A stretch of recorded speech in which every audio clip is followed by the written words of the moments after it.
चवणी आहे त ॾाढे तां कावड़ लहे कोन ऐं हीणे ते चढ़े कोन। ॾोहारनि ख़िलाफ़ पुलिस ऑपरेशन करे थकिजी पई आहे।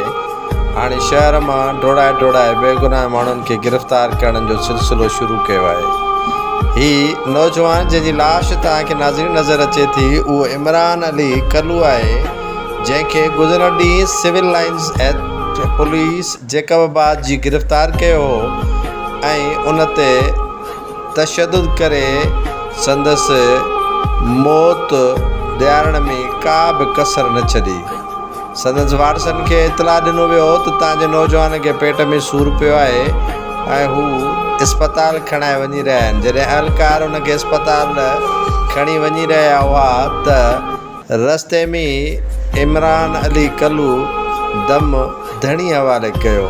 संदसि भाइरनि खे सिर्फ़ु लाश ई मिली सघी। हिननि खे चयो वियो त तव्हां पैसा गॾु कयो, नौजवाननि खे राति जो आज़ादु कंदासीं। ही पट सट में हुया ई त नौजवान जो लाश खे हथनि में ॾिनो वियो।